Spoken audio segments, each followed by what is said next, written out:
Bukan. Oh itu. Kenapa? Mbak Nabil sudah?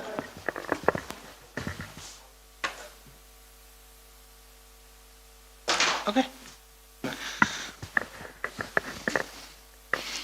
Bismillahirrahmanirrahim. Assalamualaikum warahmatullahi wabarakatuh. Waalaikumsalam warahmatullahi wabarakatuh. Selamat siang menjelang sore. Salam sejahtera bagi kita semuanya. Om Swastiastu, Namo Buddhaya, salam kebajikan. Yang terhormat Deputi Bidang Penindakan dan Eksekusi Bapak Asep Guntur Rahayu, yang kami hormati kawan-kawan jurnalis yang terus mendukung ikhtiar pemberantasan korupsi melalui penyebaran informasi dan edukasi bagi masyarakat. Tidak hanya soal penindakan ataupun penanganan perkara, tapi juga upaya-upaya pendidikan, pencegahan, dan juga koordinasi dan supervisi. Pada kesempatan yang berbahagia ini, kami akan menyampaikan secara lengkap melalui konferensi pers berkaitan dengan peristiwa tertangkap tangan yang terjadi di wilayah Kabupaten Pekalongan, Jawa Tengah. Baik, untuk selanjutnya kami mempersilahkan kepada Pak Deputi untuk menyampaikan secara lengkap bagaimana konstruksi perkara, kronologi, dan juga pihak-pihak yang kemudian ditetapkan sebagai tersangka dalam kegiatan penyelidikan tertutup ini. Kami persilakan kepada Bapak Asep Guntur. Terima kasih Mas Subir.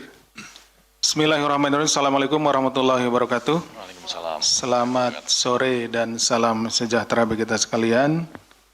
Yang saya hormati Mas Jubir, yang saya hormati, saya cintai dan saya banggakan rekan-rekan jurnalis yang tidak pernah berhenti untuk membersamai kami dalam rangka penegakan hukum tindak pidana korupsi.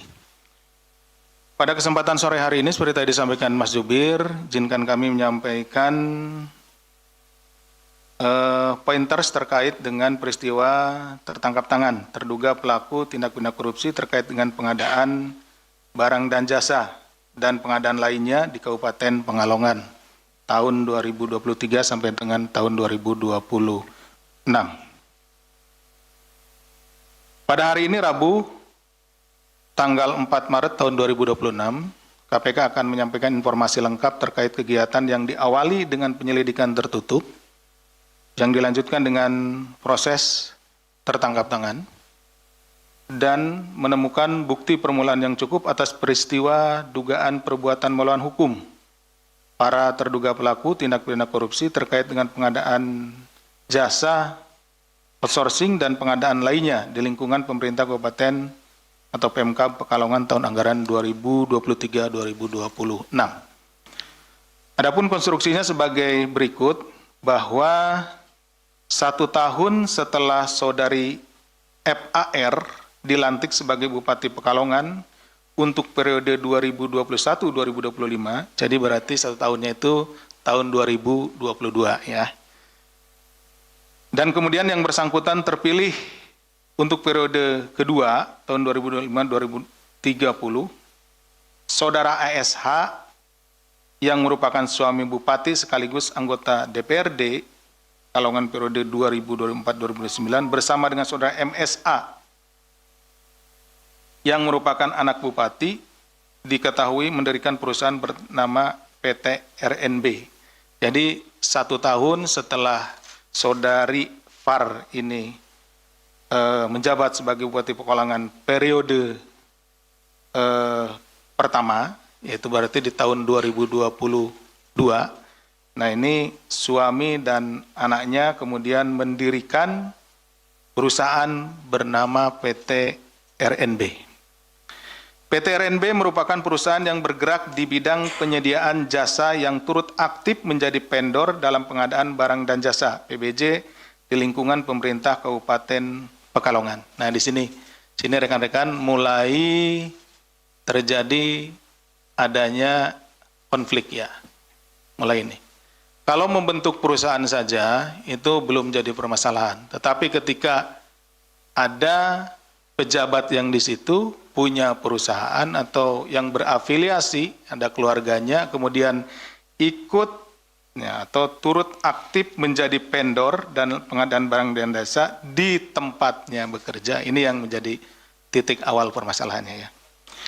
Adapun pada struktur organisasi perusahaan, ASH merupakan komisaris PT RNB, sementara MSA merupakan direktur periode 2022-2024. Kemudian pada tahun 2024, FAR mengganti posisi direktur PT RNB dari semula MSA menjadi Saudari Rul, yang merupakan pegawai sekaligus orang kepercayaan Bupati.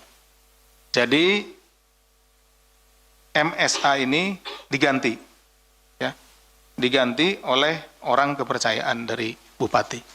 Nah, orang yang tidak tahu, ya, tidak mengerti, itu kan menganggap bahwa perusahaan ini kemudian ya nggak ada hubungannya gitu dengan Bupati karena tidak kelihatan hubungan secara kekeluargaannya. Karena ini adalah punya orang kepercayaan. Sementara FAR yang menjabat sebagai Bupati Pekalongan merupakan penerima manfaat atau beneficial owner dari PT RNB tersebut. Adapun sebagian besar pegawai PT NRB merupakan tim sukses dari Bupati yang ditugaskan untuk bekerja di sejumlah perangkat daerah di Pemkab Pekalongan.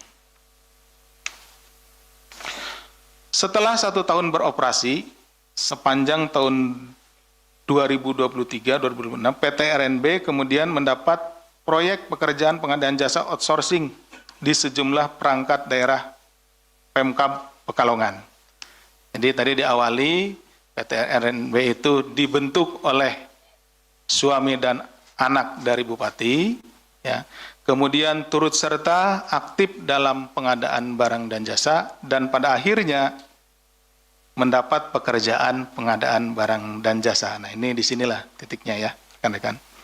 Pada periode tersebut, FAR melalui MSA dan orang kepercayaannya diduga melakukan intervensi kepada para kepala dinas agar memenangkan PT RNB untuk pengadaan jasa outsourcing di sejumlah dinas, kecamatan, hingga rumah sakit umum daerah di Kabupaten Pekalongan. Nah, sini titik dari adanya konflik of interest. Kenapa? Bupati punya kewenangan di situ terhadap daerahnya gitu ya, daerah Pekalongan di situ. Nah, tentu ada perusahaannya di situ juga gitu. Jadi ada 3 hal sebetulnya ya. Pertama adalah lokusnya, tempatnya. Kedua adalah waktunya. Ketiga adalah kewenangan. Ini 3-tiganya bertumpu pada satu keadaan yang pas gitu. Misalnya Bupati Pekalongan punya perusahaan, tapi tempatnya misalkan dia ikut pengadaan di luar situ, misalkan di Jawa Barat, itu ya, di kabupaten di Jawa Barat, beda, tidak ada konflik kepentingannya. Atau waktunya, terkait waktu, sekarang dia sudah pensiun misalkan, tidak lagi menjabat, baru bikin perusahaan. Nah, tidak ada konflik kepentingan karena sudah tidak terkait jabatannya, gitu. Dan tadi tempat, waktu, kan gitu. Kewenangan, kalau dia misalkan bukan bupati, itu ya, tidak punya kewenangan di situ, ya tidak ada konflik kepentingan. Tapi dari 3 hal ini terjadilah sesuatu yang memang match gitu ya, berpadu. Waktunya tepat pada saat yang bersangkutan jadi bupati, tempatnya di tempat yang bersangkutan menjabat, dan kebetulan jabatan dari beliau juga yang bersangkutan adalah bupati. Ada kaitannya dengan ini. Meskipun ada perusahaan lain yang mengajukan penawaran lebih rendah, nah ini kemudian terjadinya implikasinya. Meskipun ada perusahaan lain yang mengajukan penawaran lebih rendah, namun para perangkat daerah diharuskan untuk memenangkan perusahaan ibu. Jadi kalau bahasa bahasa simpelnya gini, yang lebih rendah penawarannya, yang lebih murah banyak, tapi perusahaan ibu yang ini, gitu. Seperti itu. Sehingga hal itu juga berpotensi menimbulkan kerugian keuangan negara. Akhirnya yang dipilih yang mana? tadi, karena yang pemilik perusahaan itu memiliki kewenangan di situ, gitu ya, ada konflik of interest, sehingga para perangkat daerah itu akhirnya memilih ya, perusahaan ibu. Adapun setiap perangkat daerah yang akan melakukan pengadaan diminta menyerahkan harga perkiraan sendiri atau HPS. Jadi kalau ada mau pengadaan apa, diminta dulu harga perkiraan sendirinya. Jadi klop lah. Penawaran yang diajukan oleh perusahaan RNB ini akhirnya klop dengan HPS-nya. Harga perkiraan sendirinya dari pengadaan tersebut. Karena memang diminta, gitu ya, disesuaikan, seperti itu. Kepada PT RNB di awal agar PT RNB bisa menyesuaikan nilai penawaran yang mendekati harga HPS. Hal itu melanggar prosedur dalam proses pengadaan barang dan jasa. Tidak boleh dilakukan seperti itu. Tapi karena yang minta ibu, ya tentu pejabat di sana juga atau perangkat di sana, perangkat daerah di sana tidak bisa menolak seperti itu. Diketahui sepanjang tahun 2025 PT RNB mendominasi proyek pengadaan barang dan jasa di Pemkab Pekalongan dengan mengerjakan pengadaan jasa outsourcing di 17 perangkat daerah. Dari sekian perangkat daerah ini 17-nya itu ya di Dinas Kesehatan dan lain-lain, dan kemudian di 3 RSUD dan 1 kecamatan. Jadi kalau dijumlah ada 21 tempat, 7 perangkat daerah, 3 RSUD, dan 1 kecamatan. Gitu ya. Kemudian sepanjang tahun 2023-2026 terdapat transaksi masuk ke PT RNB senilai 46 miliar yang bersumber dari kontrak antara PT RNB dengan perangkat daerah di Pemkab Pekalongan. Kemudian dari uang tersebut yang digunakan untuk pembayaran gaji pegawai outsourcing hanya sebesar 22 miliar. Berarti ada lebihnya dikurangi sekitar 24 miliar. Sisa diantaranya dinikmati dan dibagikan kepada keluarga bupati dengan total mencapai 19 miliar atau sekitar 40%-nya dari total transaksi dengan rincian sebagai berikut.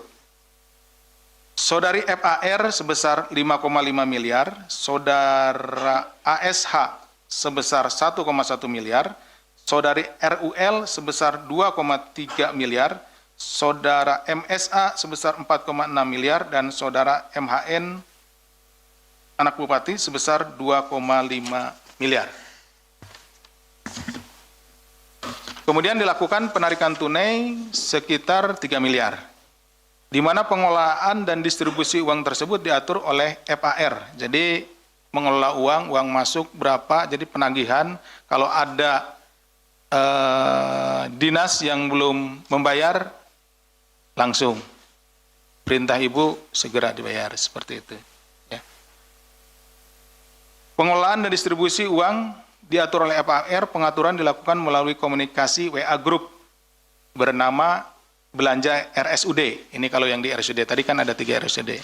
Nah, diatur di situ. Kemudian setiap pengambilan uang untuk bupati, stafnya selalu melaporkan, mendokumentasikan, nanti rekan-rekan akan lihat, dan mengirimkan melalui WA Group tersebut. Penyidik juga masih akan terus menelusuri apakah perusahaan ini juga digunakan untuk melakukan modus yang sama atau modus-modus dalam penerimaan lainnya.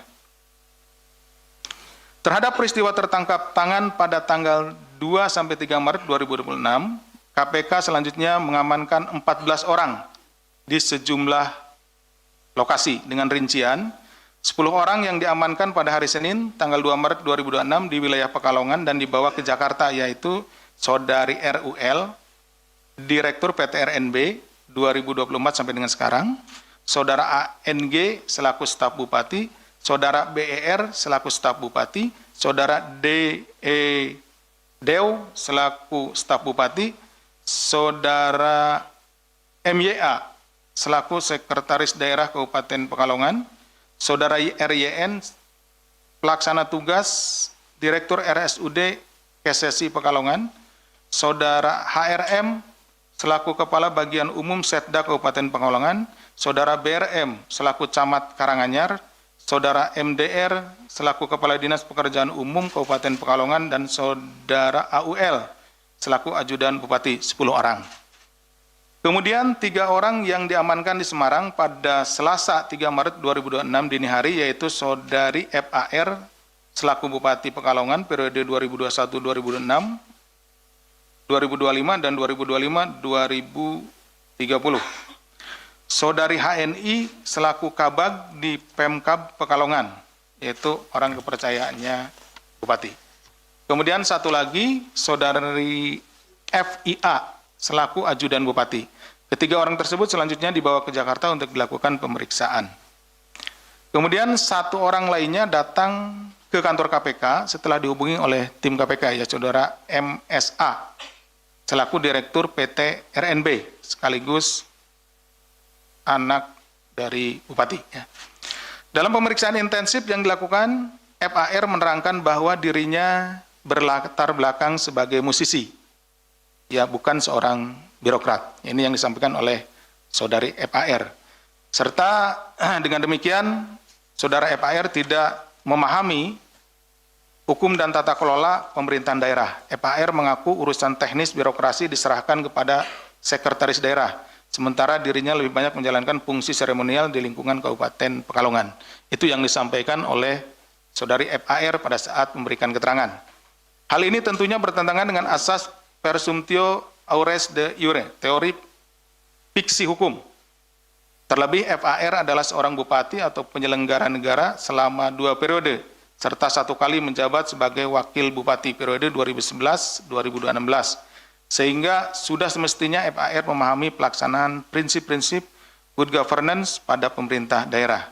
Sementara ini untuk sekretaris daerah dan sejumlah pihak lainnya menerangkan bahwa telah berulang kali, ya. Jadi Pak Sekda dalam keterangannya kepada penyidik menyampaikan bahwa yang bersangkutan beserta ya beberapa pihak lainnya telah berulang kali mengingatkan Bupati mengenai potensi adanya konflik kepentingan ketika Bupati membuat atau mendirikan perusahaan PT RNB dan kemudian ikut dalam pengadaan di Kabupaten Pekalongan.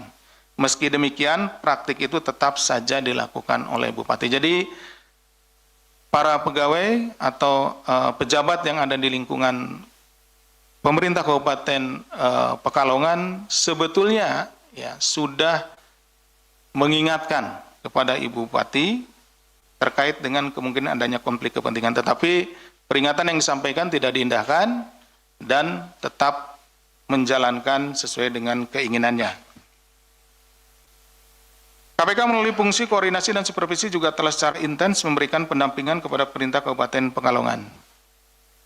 Selain itu, tim KPK juga mengamankan barang bukti berupa 1 unit kendaraan milik RUL serta barang bukti elektronik BBE milik pihak-pihak terkait.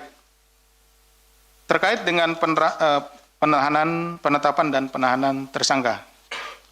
Bahwa berdasarkan kecukupan alat bukti dalam dugaan tindak pidana korupsi terkait pengadaan jasa outsourcing dan pengadaan lainnya di lingkungan pemerintah Kabupaten Pekalongan tahun anggaran 2023-2026, KPK menaikkan perkara ini ke tahap penyidikan dengan menetapkan 1 orang tersangka, yaitu Saudari FAR, selaku Bupati Pekalongan periode 2025-2030. KPK selanjutnya melakukan penahanan terhadap Saudari FAR untuk 20 hari pertama sejak tanggal 4 hari ini sampai dengan tanggal 23 Maret 2026. Penahanan dilakukan di Rumah Tahanan Negara Rutan Cabang Gedung Merah Putih KPK. Atas perbuatannya, Saudara FAR disangkakan telah melakukan tindak pidana korupsi sebagaimana diatur dalam pasal 12 huruf I kecil dan pasal 12 huruf B besar Undang-Undang Republik Indonesia Nomor 31 Tahun 1999 tentang pemberantasan tindak pidana korupsi sebagaimana telah diubah dengan Undang-Undang Republik Indonesia Nomor 20 Tahun 2001 tentang perubahan atas Undang-Undang Republik Indonesia Nomor 31 Tahun 1999 tentang pemberantasan tindak pidana korupsi junto pasal 127 ayat 1 Undang-Undang Nomor 1 Tahun 2023 tentang KUHP. Terkait dengan penerapan pasal 12 huruf I, ini mungkin akan menjadi pertanyaan juga bagi rekan-rekan. Biasanya kan penyuapan atau pemerasan gitu ya. Kenapa yang diterapkan sekarang pasal 12 huruf I terkait dengan masalah konflik of interest? Apa yang terjadi di Pekalongan ini sudah bentuk tindak pidana korupsi yang sudah lebih maju dibandingkan dengan suap konvensional ketika meminta sejumlah uang dari para pengusaha yang atau para vendor yang melakukan pekerjaan-pekerjaan di Pekalongan. Misalkan ada pekerjaan senilai 10 miliar, anggaplah ya, keuntungannya misalkan 10%, berarti keuntungannya sekitar 1 miliar. Nah, untuk mendapatkan pekerjaan itu, nah kalau yang konvensional, dia minta, Anda mau dapat pekerjaan, minta dong, bagiannya buat saya, seperti itu. Nah, itu konvensional, dikasihlah misalkan 500 juta bagi 2 ya, 1 miliar. Nah, ini sudah lebih maju. Kenapa? Dia membuat perusahaan, si pejabat ini membuat perusahaan, sehingga perusahaan itulah yang mengerjakan proyek. Kerugiannya lebih besar. Apa? Satu, para pengusaha di sana pada akhirnya tidak memiliki kesempatan untuk berusaha. Kenapa? Tadi dipilih kan, yang dipilih perusahaan ibu dong, gitu kan. Walaupun ada yang lebih murah, satu. Yang kedua, dari sisi keuntungan dia bisa ngambil seluruhnya, ambil seluruhnya keuntungan, seperti itu. Nah, yang ketiga, kalaupun nanti hasilnya jelek, apakah aparatur pemerintahan di sana bisa komplain? Punya ibu, kan? Nah, sedangkan kalau yang ngerjakan vendor yang lain gitu ya, yang itu mungkin memberikan sesuatu, itu seperti itu. Nah itu bisa dikomplain kan, karena bukan ini, nggak ada hubungannya dengan kekuasaan seperti itu. Nah, ini kemudian bagi aparat penegak hukum juga ini lebih sulit. Kenapa? Karena tidak kelihatan. Tidak kelihatannya kenapa? Bentuknya dalam bentuk perusahaan. Tidak kelihatan ada orang yang menyerahkan uangnya. Tidak kelihatan ada pihak yang datang untuk bargaining gitu ya. Ini sudah masuk ke dalam sistem. Udah tahu sama tahu.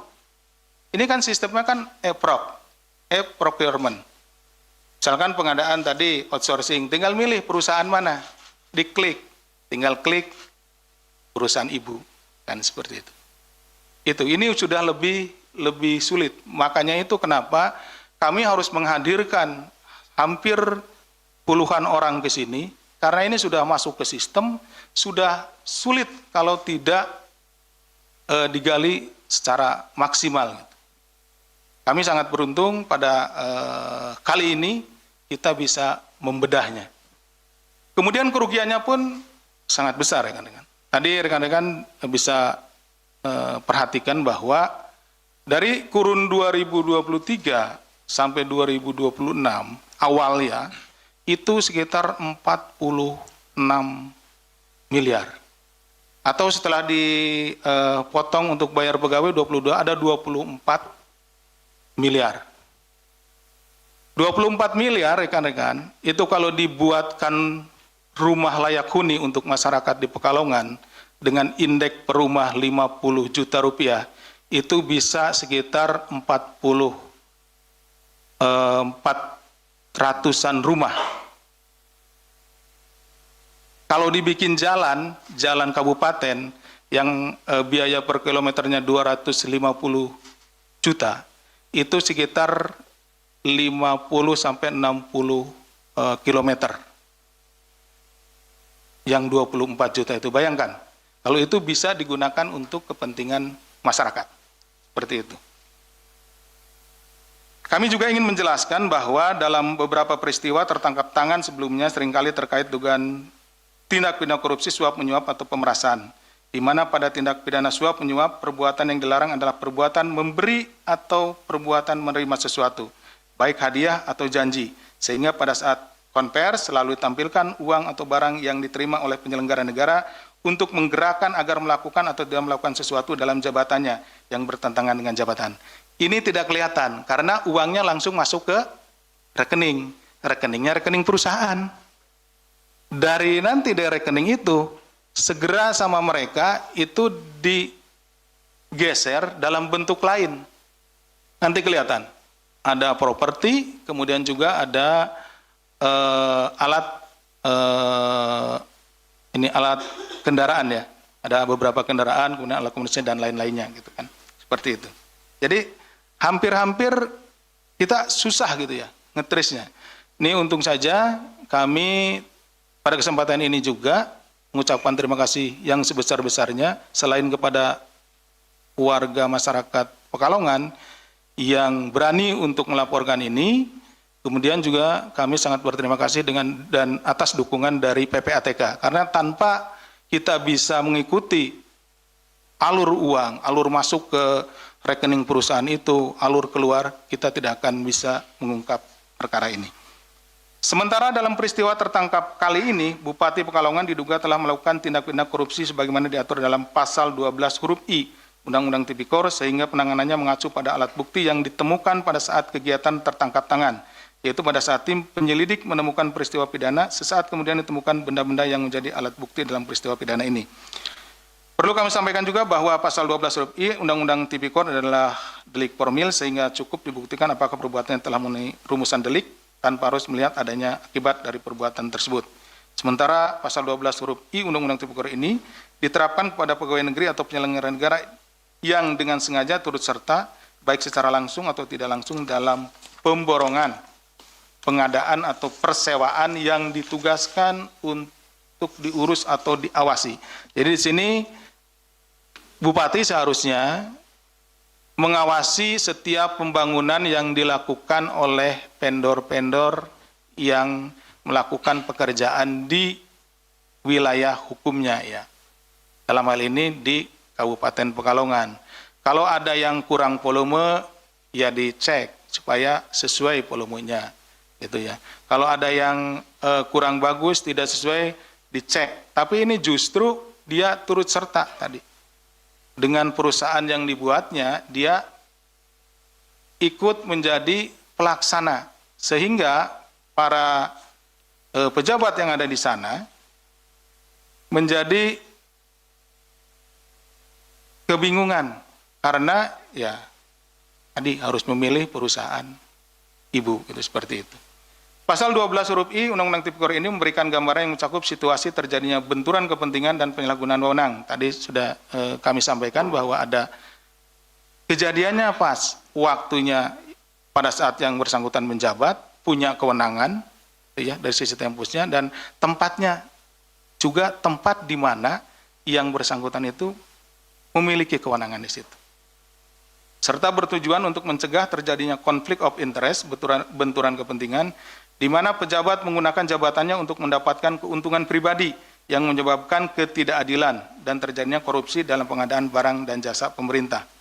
Selanjutnya apabila dikaitkan dengan pasal 12 huruf I Undang-Undang Tipikor dengan kegiatan tertangkap tangan ini yang mengacu pada ketentuan pasal 1 angka 40 huruf D Undang-Undang nomor 20 tahun 2025 tentang KUHAP ya yang baru yang menyebutkan tertangkap tangan adalah tertangkapnya seorang pada waktu sesaat kemudian padanya ditemukan benda yang diduga keras telah dipergunakan untuk melakukan tindak pidana yang menunjukkan bahwa dirinya adalah pelakunya atau turut serta melakukan.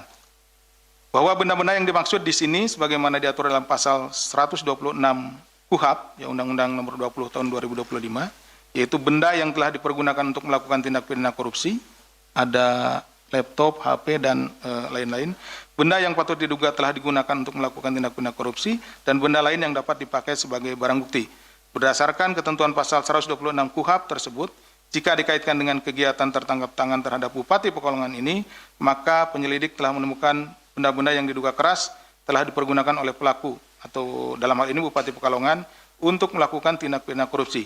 Adapun benda-benda sebagaimana dimaksud pada pasal 126 adalah berupa BBE, yaitu handphone yang di dalamnya terdapat percakapan WhatsApp mengenai pengelolaan dan permintaan uang yang dilakukan oleh Bupati Pekalongan atas dana yang ada di PT RNB. Laptop yang memuat dokumen terkait laporan keuangan dan pembukuan PT RNB, dokumen-dokumen yang terkait dengan kegiatan pekerjaan outsourcing di dinas-dinas Kabupaten Pekalongan yang dilakukan oleh PT RNB. Bahwa benda-benda yang ditemukan pada saat kegiatan tertangkap tangan tersebut merupakan alat bukti yang dimaksud dalam pasal 235 KUHP yang dikualifikasikan sebagai barang bukti. Berdasarkan fakta-fakta yang telah ditemukan, selanjutnya tim penyelidik melakukan kegiatan tertangkap tangan terhadap Bupati Pekalongan. Hal ini dilakukan untuk mencegah pelaku melarikan diri, menghilangkan barang bukti, dan dalam rangka mempercepat proses hukum dalam penanganan dugaan tindak pidana korupsi dimaksud. Karena pada kenyataannya, saudara FAR ini pada saat itu berada di Semarang. Ya, kami juga tim ya yang dari Pekalongan itu harus segera ke Semarang untuk pada saat itu untuk menemukan yang bersangkutan, karena kita takut yang bersangkutan akan melarikan diri. Berdasarkan uraian tersebut di atas, maka kegiatan tertangkap tangan Bupati Pekalongan telah sesuai dengan ketentuan yang berlaku. Dalam kesempatan ini KPK sekaligus menyampaikan apresiasi kepada seluruh masyarakat Indonesia khususnya di wilayah Pekalongan yang mendukung penanganan perkara ini serta Polres Kota Pekalongan dan Polrestabes Semarang dan juga pihak-pihak lain. Dalam hal ini tadi telah saya sampaikan PPATK, kemudian juga perbankan yang telah membantu kami bagaimana mencari dan menemukan aliran dana yang masuk maupun yang keluar yang dinikmati oleh saudara FAR beserta keluarganya terkait yang kami duga berasal dari hasil tindak pidana korupsi. Untuk melakukan pemeriksaan awal kepada sejumlah pihak dalam rangka peristiwa tertangkap tangan ini. Demikian yang bisa kami sampaikan. Terima kasih. Assalamualaikum warahmatullahi wabarakatuh. Saya kembalikan kepada Mas Budi.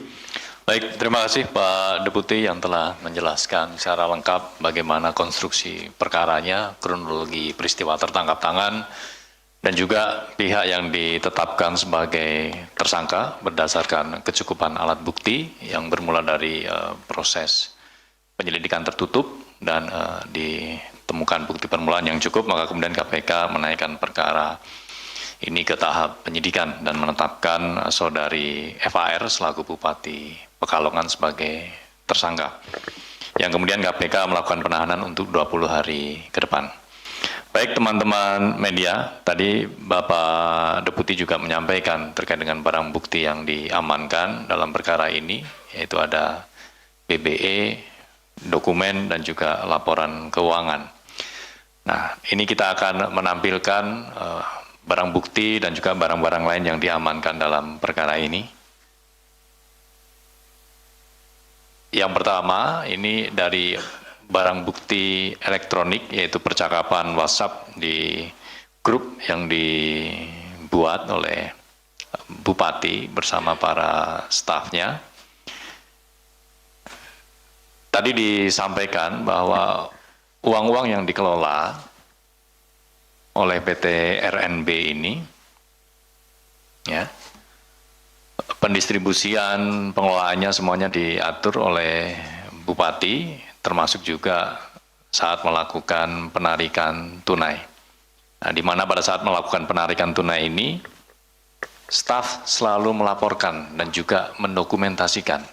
Ya, jadi ini dokumentasi yang dilakukan oleh staf itu sendiri ketika melakukan penarikan uang, di mana uang-uang dalam bentuk tunai ini selanjutnya diberikan kepada Bupati.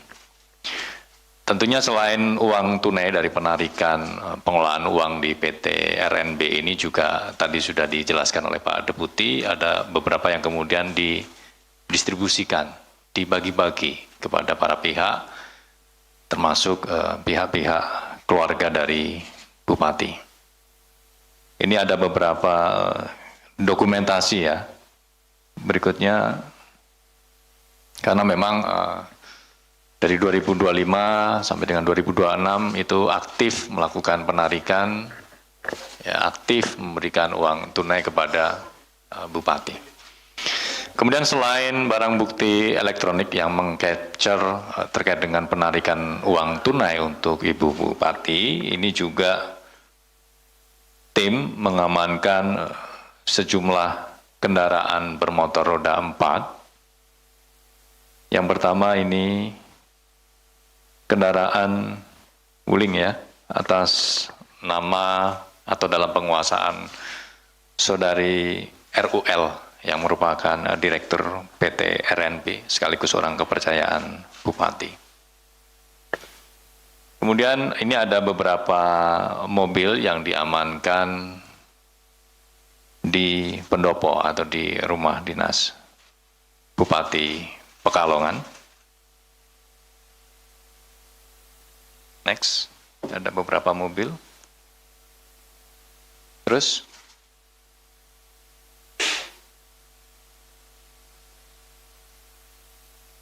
lanjut. Dan yang terakhir, ini kendaraan roda 4 yang diamankan di salah satu rumah yang berlokasi di Kota Wisata Cibubur. Tadi Pak Deputi juga sudah menyampaikan bahwa penyidik nanti masih akan terus menelusuri terkait dengan aset-aset yang diduga terkait ataupun berasal dari dugaan tindak pidana korupsi ini. Ada beberapa aset lainnya juga yang masih akan terus ditelusuri. Masih ada lagi? Habis sepertinya. Baik. Terima kasih teman-teman. Kita akan melanjutkan ke sesi tanya jawab. Kita fokuskan dulu untuk perkara ini. Tapi enggak ditunjuk. Ya. Jadi tadi Pak Deputi sudah sampaikan ya, setidaknya ada 3 alat bukti dalam perkara ini. Ada 3 barang bukti dalam perkara ini. Dalam bentuk dokumen pengadaan, kemudian BPE, percakapan di grup WA, dan juga laporan keuangan. Sesi pertama kita buka untuk 3 penanya. 1 Mas Rio, Mas Mario, ini selalu satu paket ya. Kemudian ada Mas Yus ya sebagai orang ketiga. Mas Rio dulu. Siang Pak Asep, Mas Budi. Siang. Beberapa pertanyaan. Yang pertama soal nasib dari suami anggota DPR Komisi 10, terus juga anaknya anggota DPRD Pekalongan itu gimana gitu. Karena kan juga sebagai penerima manfaat atau BO dari PT tersebut. Itu yang pertama. Yang kedua, ini tadi pas mau masuk mobil tahanan, Ibu Bupati ngomong ditangkap di Semarang ditangkap bersama Gubernur Jateng. Iya. Lagi bersamaan. Nah, ini minta klarifikasinya aja dari KPK. Itu maksudnya seperti apa? Karena ini membuat publik bertanya-tanya. Terus yang bertanya publik atau Mas Rio saja? Saya juga termasuk. Mas Rio juga. Nah, terus juga ini yang ketiga soal dia bilang dia cuma dulunya penyanyi dangdut gitu, tapi jadi kepala daerah 3 periode. Ini gimana nih KPK memandangnya gitu? Apakah mungkin rekrutmen partai politik terhadap artis-artis yang jadi kepala daerah tuh justru malah kurang gitu pada akhirnya gitu, sampai ya terbuktikan kasus sekarang kan dibilang dia nggak ngerti pemerintahan, dia cuma dulunya penyanyi dangdut. Udah, terima kasih. Baik, terima kasih Mas Rio. Pertanyaan kunci semua ini, ada 3 poin. Selanjutnya Mas Mario. Ya, makasih. Waktunya saya Mario dari Metro TV. Ya, saya cuma ingin melihat gambaran dari paparan konstruksi perkara. Yang disebutkan tadi paparan bagaimana pengadaan di sejumlah kepala SKPD dan itu menggunakan outsourcing. Pertanyaan saya, kok tidak ada misalkan peran dari legislatif? Ini lucu. Kok ada pengkanalan bahwa sekian banyak proyek dengan jumlah sekian di 17 SKPD, tidak ada komunikasi dan tidak ada keterlibatan DPRD-nya. Makanya sehingga bingung kok bisa menjadi tersangka tunggal seperti Mardani Maming ini aneh. Lagi-lagi aneh. Kedua, tadi sudah dipaparkan juga ada ya pembagian-pembagian. Nah, kok nggak sekalian aja dinaikin? Nah, kemudian poin terpenting tadi disampaikan saya hanya penyanyi dangdut. Udah didalami belum bahwa dia juga atas perintah atasannya. Siapa atasannya? Suami. Enggak, jujur aja, udah didalaminya, jangan disimpulkan dulu. Ini pertanyaan yang perlu didalami menurut saya. Karena yang lebih lama berpolitik itu suaminya. Suami ya. Ya iya, masa misua kan suami. Nah, pertanyaan saya ya itu. Yang jago berpolitik itu lakinya anggota DPR. Dan ada informasi banyak bahwa proyek-proyek yang ada di Pekalongan harus melalui seizin suami seorang anggota DPR. Artinya think tank dari kasus dan proyek-proyek ini ya lakinya. Dia sebelumnya Ashraf itu seorang pengusaha dan juga seorang politisi. Ya dia ngajak bininya dong. Tapi think tank dan otaknya itu ada di dia.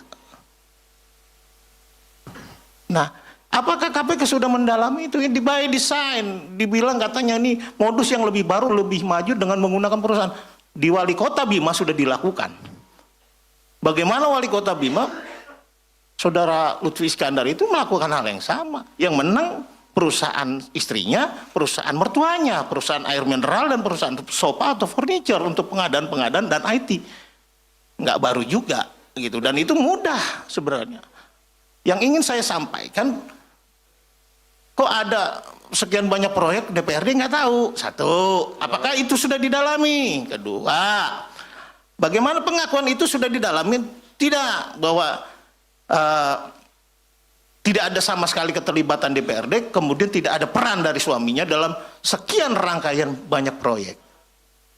Dan ini jangan lupa, ini kan dia nikah aja ini kan bawa ekor gitu loh. Ashraf bawa anaknya yang jadi pengusaha itu anaknya Arsaf gitu misalkan, yang juga anggota DPR. Nah, ini PR KPK bagaimana melihat ini ya udah mulai nyelip-nyelip nih pembagian harta gono gini, harus tahu juga nih gitu loh, bahwa ada ekor-ekor gitu juga harus, jangan disimpulkan bahwa semua masuk dalam paparan PP 54 misalkan, semua adalah kewenangan daripada seorang kepala daerah gitu loh. Nah, yang saya ingin minta pemaparan itu di wilayah itu. Jangan sampai ada pengkanalan sekian banyak proyek di 21 SKPD.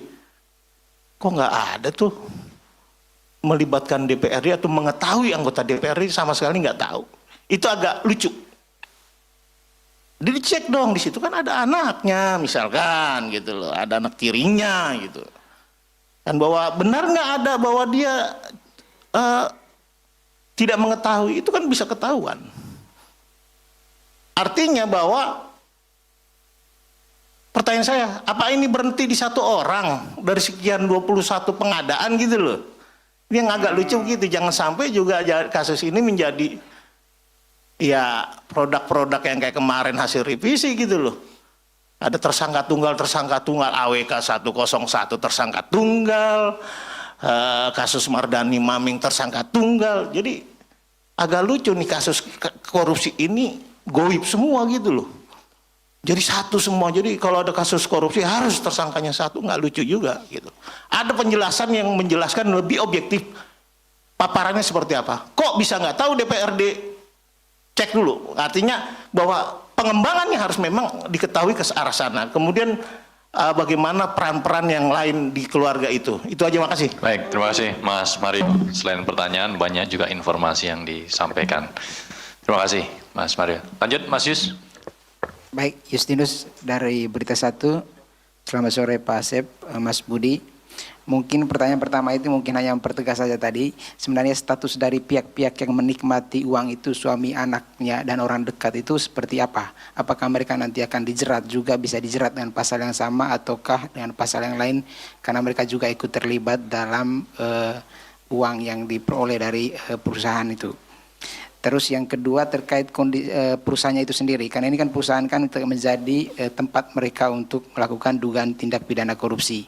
Apakah itu nanti juga akan diusut ataukah dikenai sanksi pidana korporasi?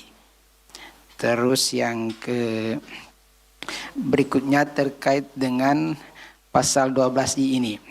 Sebenarnya kan memang praktik di lapangan selama ini kan, mungkin ini baru diusut oleh KPK kan, hampir semua seperti itu. Betul. Baik di kepala daerahan maupun di pemerintahan sekarang.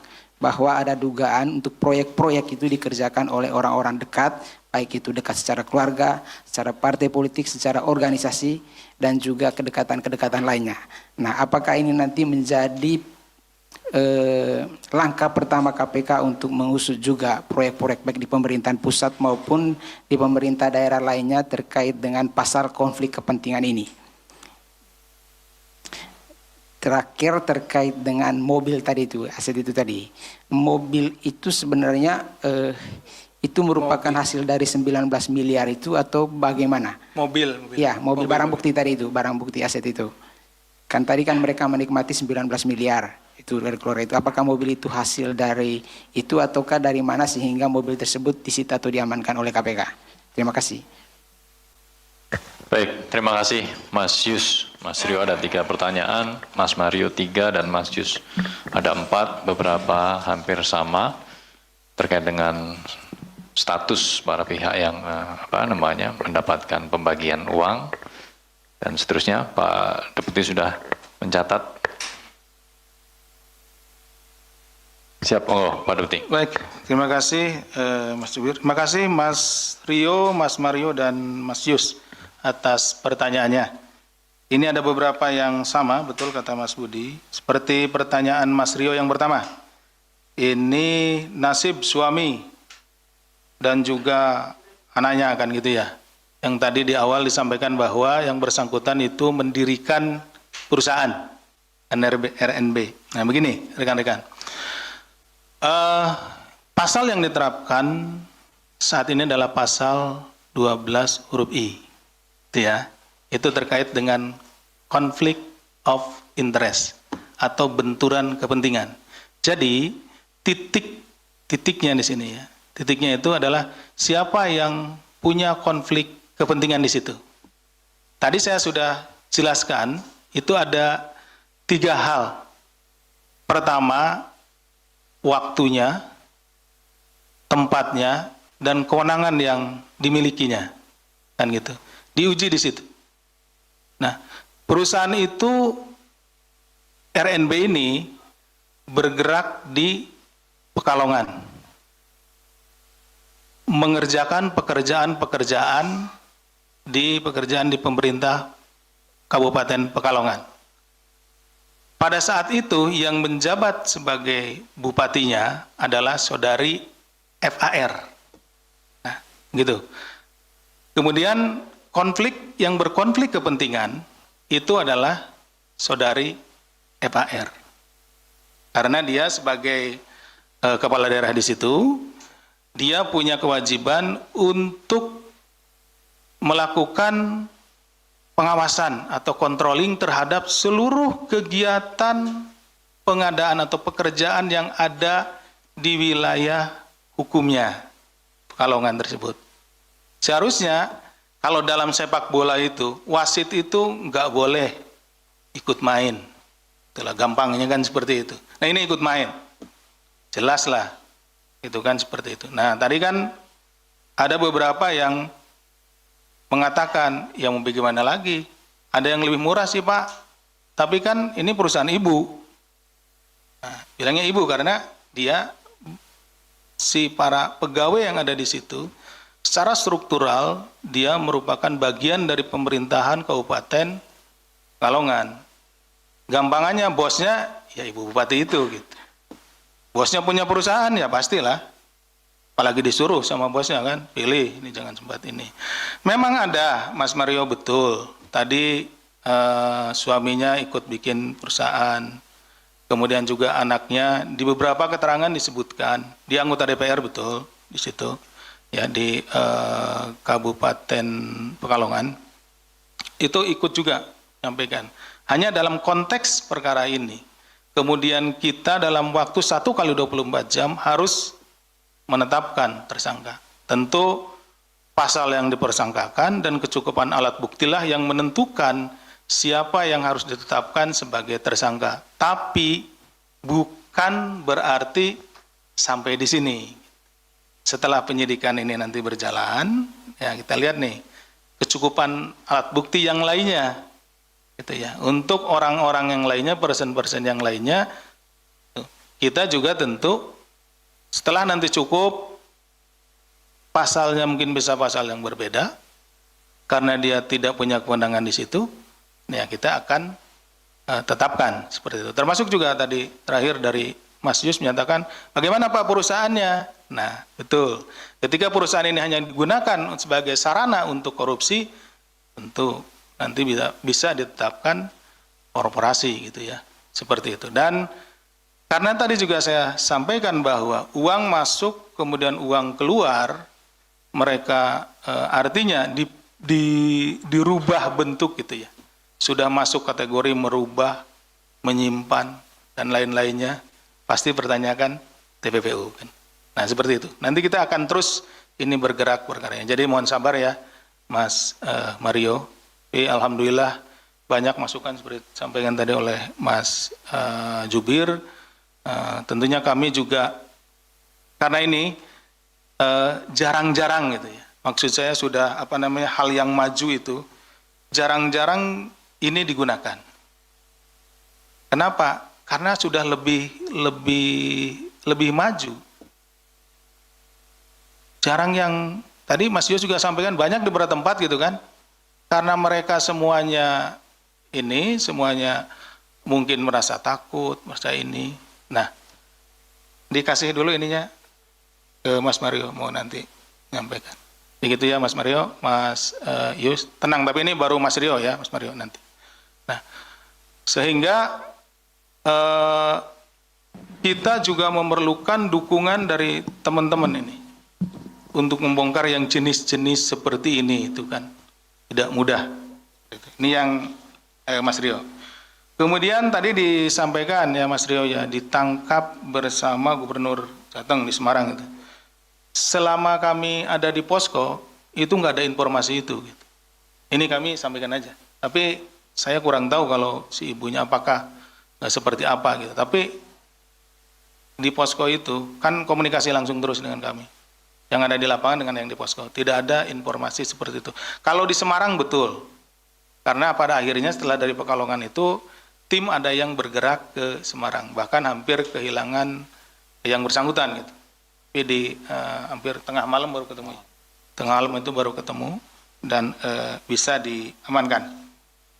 Kemudian yang ketiga dari Mas Rio terkait kayaknya enggak kan di SPB ini karena ini mobilnya tuh mobil listrik ya.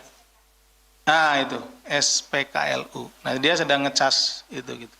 Nah, jadi teman-teman penyidik dan penyelidik yang ada di lapangan itu sudah mengetahui atau dapat informasi terkait jenis mobil dan nomor mobilnya. Nah ketika nyampe ke Semarang itu ya itu juga semacam keberuntungan lah, dicari ternyata mobil-mobil listrik ada gitu, lagi dicas gitu, lagi diisi. Nah disitulah ketemunya. Itu informasi yang disampaikan oleh teman-teman di lapangan kepada kami gitu. Seperti itu. Kemudian yang ketiga terkait dengan profesi ya. Ada profesi entertain itu ya, entertainer. Kemudian yang masuk ke area politik kan seperti itu ya. Itu kami pikir sih tergantung kepada pribadi-pribadinya ya. Tidak bisa kita mengeneralisir bahwa seorang entertainer masuk ke ranah politik lalu di politiknya tidak akan jalan gitu. Kita bisa melihat gitu ya. Beberapa contoh entertainer juga berhasil menjadi seorang politikus yang baik gitu, yang berhasil. Nah, kalau di luar negeri bisa kita lihat Ronald Reagan itu dulu kalau tidak salah bintang film gitu. Tidak berhasil juga gitu. seperti itu. Jadi tergantung dari pribadinya masing-masing bagaimana orang itu ingin bekerja di situ, menjiwai, dan ketika menjadi pejabat publik, ya tentunya entertainernya itu menjadi sebuah modal di mana bisa mendekatkan diri dengan masyarakat. Tapi tentu harus diikuti dengan ya karena dunianya dunia baru, dunia politik, ya belajar tentang politiknya seperti itu.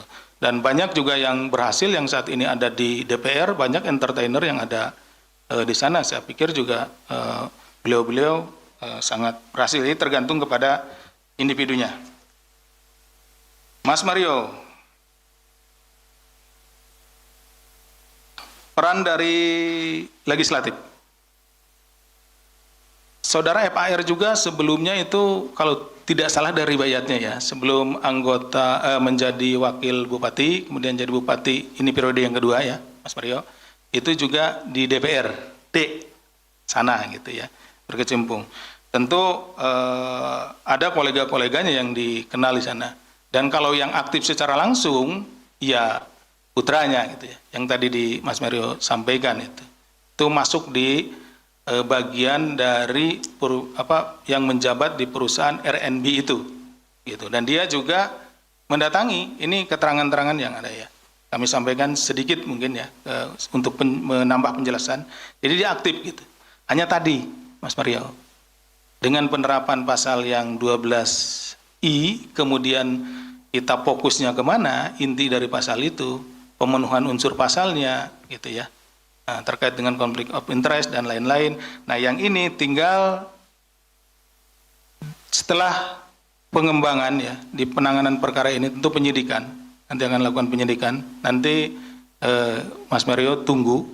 Nah, kalau sudah kecukupan alat buktinya terpenuhi, dan nanti kemungkinan besar di pasal juga akan berbeda, ya kita akan tetapkan seperti itu. Kalau kecukupan alat buktinya. Silakan Pak Deputi. Ya, ini saya cuma mengutip soal pernyataan dengan analogi yang Pak Deputi katakan. Kalau misalkan ini bermain bola ya kan, tadi dikatakan bahwa kok wasit ikut main gitu loh, bupatinya kan gitu ya, yang waktu dan tempatnya perusahaannya sama dan di lokasi yang sama. Lah anaknya kan juga di waktu yang tempat yang sama, malah justru dia bukan wasit, dia VAR-nya gitu loh. Yang fungsi pengawasan DPRD loh, bukan bupati. Yang ngawasin bupati kan ini VAR-nya. Harusnya ikut pasal 12I. Sebelumnya kemarin sudah saya tanya ke Jubir. Ini benar nggak pasal 12I? Betul. Benar Pak Jubir ya, saya nanyakan kemarin 12I itu saya sudah sempat tanyakan. Itu kemarin. Ya karena kalau bicara konteks analogi yang Deputi sampaikan, seharusnya dia masuk 12I-nya, waktu dan tempatnya. Kalau dibilang bupati wasitnya, ini VAR-nya loh. Kok VAR-nya nggak ikut 12 huruf I, harusnya masuk. Itu aja, makasih. Iya, makasih Mas Mario atas masukannya. Saya lanjutkan, tidak perlu saya jawab ya. Ada pembagian, ini beberapa ini. Apakah ada perintah dari suaminya seperti itu? Sejauh ini yang kami dapatkan informasi dalam waktu 1 kali 24 jam terhadap informasi dari saudara FAR maupun dari putranya gitu ya. Suaminya itu pasif gitu ya. Ini yang diperoleh sementara selama 1 kali 24 jam ya. Kemudian ada informasi bahwa semua pekerjaan di sana harus izin suaminya kan gitu ya. Ini terima kasih informasinya dari Mas Mario. Hanya saja sejauh ini saksi yang kami periksa itu mudah-mudahan lah kedepannya ada yang bisa menyampaikan seperti itu gitu ya Mas Mario. Itu karena nggak mungkin kami mencuplik keterangan selain dari keterangan saksi atau tersangka. Ya, mudah-mudahan informasi itu bisa kita dalami dan bisa disampaikan oleh para saksi. Karena terus terang saja mungkin saya membayangkan begini bahwa seorang bupati kemudian punya suami juga memiliki jabatan di legislatif, anaknya pun di legislatif, anggota pemerintahan di sana gitu ya, para kepala dinas dan lainnya itu juga tentu akan merasa segan gitu ya, ketika dia memberikan informasi dan yang lainnya. Apalagi kemarin-kemarin pada saat yang bersangkutan masih menjabat gitu, tentunya sehingga dimenangkannya perusahaan itu ya memang sangat wajar seperti itu. Tapi informasi seperti itu terima kasih, tentunya akan kita dalami. Kemudian peran dari suami sudah ya, pembagian harta dan lain-lain. Nah begini Mas Mario, jadi ini sekaligus juga menjawab yang dari Mas Yus, bahwa selain dari 19 tadi ya, yang dibagi-bagi kan sudah disebutkan, ada penerimaan-penerimaan lain yang kami duga berasal dari tindak pidana korupsi. Itu. Artinya bahwa ada hal-hal lain ya yang belum kita bisa tentukan uang itu. Kita menduga dari tindak pidana korupsi. Seperti itu. Makanya ada dapat diterapkan pasal 12 B besar gratifikasi gitu ya. Gitu. Nanti akan kita dalami pada saat penyidikan, sehingga nanti setelah diperoleh di penyidikan ya, apakah itu terkait dengan suap ataukah jual beli jabatan. Karena yang Mas Yus dan Mas Mario mungkin sering dengar, lazimnya kan begitu nih, suap jabatan, jual beli jabatan gitu kan, pekerjaan dan lain-lainnya. Itu yang akan kita dalami. Termasuk juga tadi ada mobil atau kendaraan-kendaraan, ada uang dan yang lainnya. Kemudian keterlibatan anggota DPR, sudah tadi dijelaskan bahwa anak yang bersangkutan ya itu menjadi direktur di situ, tadi kan diganti ya, seperti itu. Kemudian dia juga aktif ya dalam menyampaikan kepada beberapa pihak gitu ya, pada dinas terkait dengan PT RNB-nya tersebut. Selanjutnya ke Mas Yus. Status sudah status suami, kemudian perusahaan sudah juga tadi ya. Kemudian orang-orang dekat ini seperti apa nantinya? Tadi sudah dijelaskan juga bahwa tidak berhenti di sini ya Mas Yus ya. Kita keterbatasan waktu, dalam 1 kali 24 jam harus menentukan siapa yang jadi tersangkanya berdasarkan kecukupan alat bukti. Seperti itu. Ya, bukan berarti orang dekat tadi yang disampaikan Mas Mario itu juga adalah pengawas gitu ya, yang mengawasi, tidak hanya wasit, menjaga PAR begitu, seperti itu. Nah, kita lihat karena diperlukan kecukupan bukti, karena tentunya juga kita tidak boleh kalau memang belum cukup buktinya lalu kita tetapkan. Lebih baik kita memberikan waktu kepada para penyidik untuk melengkapi keterangan dan bukti-bukti sehingga bukti-bukti itu cukup dan kita menetapkan tersangka itu berdasarkan benar-benar berdasarkan bukti permulaan yang cukup. Jadi tidak kita paksakan. Mobil-mobil berasal dari mana? Ya kami menduga bahwa mobil-mobil itu juga berasal dari hasil tindak pidana korupsi, di mana ada penerimaan-penerimaan lain selain dari yang 19 miliar tersebut. Begitu mungkin Mas Budi bisa. Baik, terima kasih Pak Deputi. Semua pertanyaan sudah dijelaskan secara lengkap dari Mas Rio, Mas Mario, dan juga Mas Yus. Kami buka kembali untuk perkara ini. Kami persilakan di sesi kedua. Atau semuanya sudah terwakili dengan pertanyaan awal tadi? Bulan puasa kayaknya ini ya.